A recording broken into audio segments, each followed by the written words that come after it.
So the Gabby Petito case. Who isn't proud of Gabby Petito's parents? All four of them. I see remarks on different channels and it's almost, 99% support, but there's a few comments like, why don't you just let this be over and let it go? And you can almost guarantee that these people who are saying this, they've never lost a child.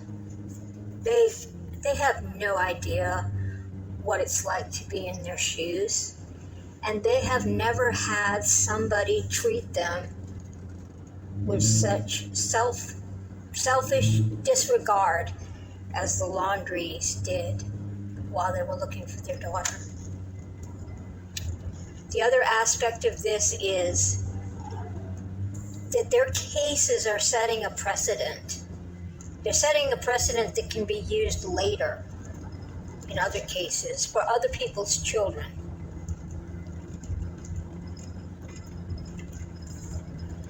The high rate of DV assaults and murders in this country is way too high.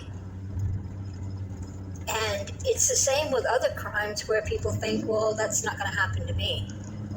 Until it does, in your family. It could be your daughter, it could be your sister, it could be your niece, your grandchild. You don't know until it hits you.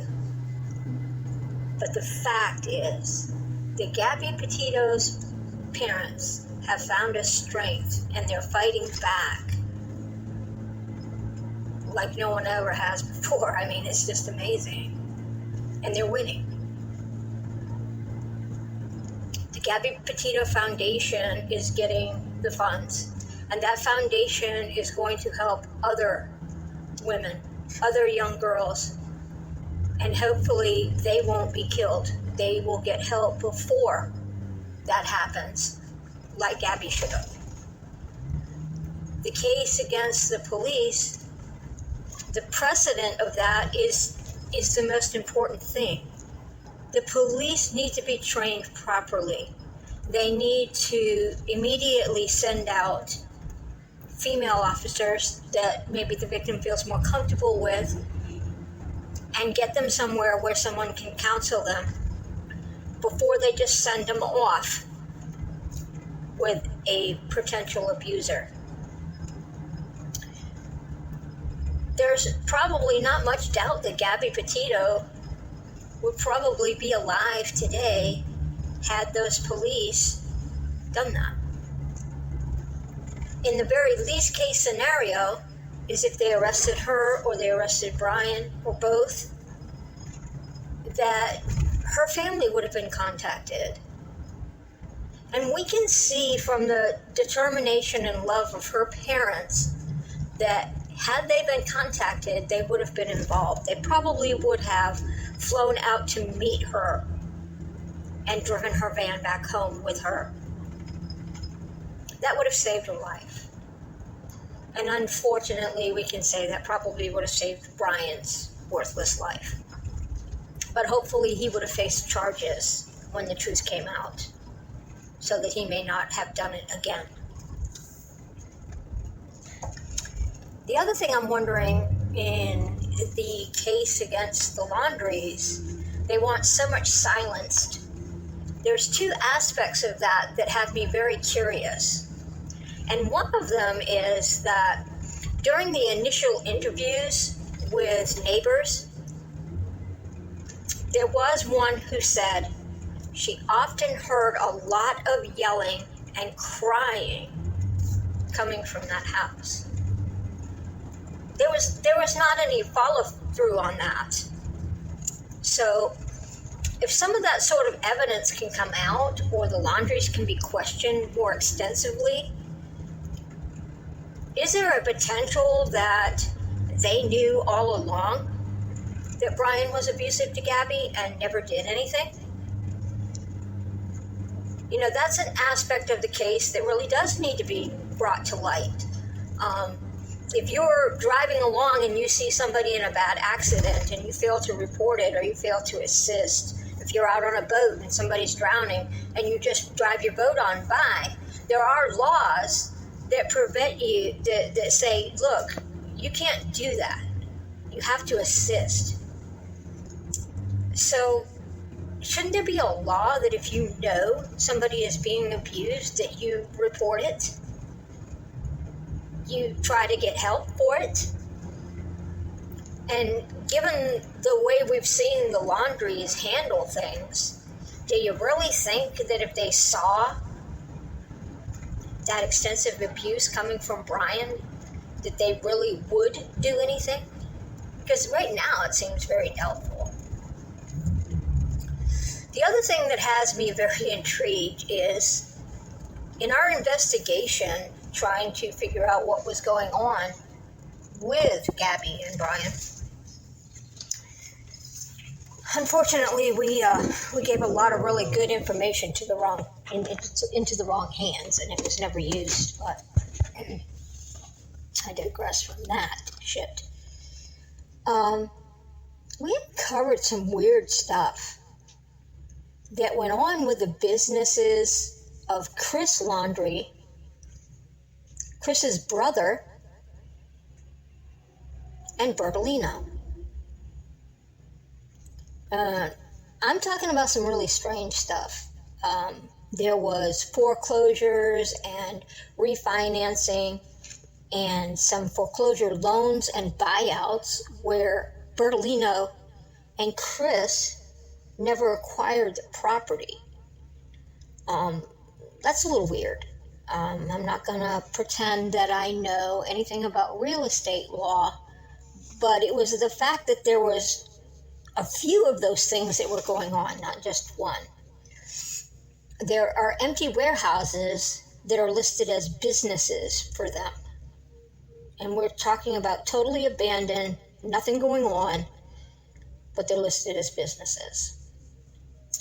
And then the most intriguing thing is, in some of these businesses where Chris Laundrie and Bertolino are partners, Brian was listed as a CEO. Now, who thinks that Brian was a CEO of anything? But the fact that he is listed as a CEO, I'm wondering if that doesn't open that right wide open for the Petito family, who just won the $3 million settlement against Brian's estate. If he was a CEO of these companies, did they put stocks? Did they put power in his name to avoid taxes? What the hell was going on with that? Shady deals. Definitely shady deals. But I'm hoping that it's definitely something that the Petitos can look into. And who knows?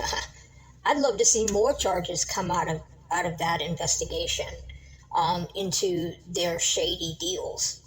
Because another one is that Chris Laundrie and Bertolino also own these big pool cleaning companies. And we know that the son-in-law is a boss of a pool cleaning business. Now, this dude is big. I'm not going to fat shame, but he's not bending over cleaning out pools. I'm just going to say that. Okay? Yeah, throw hate, throw shade. I don't care. It's the truth. So there's a lot of really interesting things that need to come out in the Gabby Petito case that never came out during the investigation. A lot of really weird things that went on. I have a lot of that information, and we have already passed it on to the Petitos. So when people sit there and say, well, Brian only had... You don't know what Brian had because of the shady deals. And his name being put on a lot of things that I think was probably part of a money scheme or a laundering scheme or something to avoid taxes or to avoid something that somebody needs to delve into as a business lawyer and figure out what the hell that was all about to see if the Petitos are entitled to more. Because hell, if he's listed as having any control of those corporations, then that's part of his estate. So I like it. So the second part of this, I'm going to get into the domestic violence, the narcissistic behavior, and the aspects of that, whereas somebody can be totally emotionally and mentally controlling and there's no physical abuse going on. Yet, sometimes one leads to the other. But I want to do something on that because I have been asked to. So, send your prayers out to the Petito family and their strength. Because they could have easily cowered away from this and they did not. And people who have a case and something happens to you and you cower away from it, you're not helping yourself and you're not helping anybody else.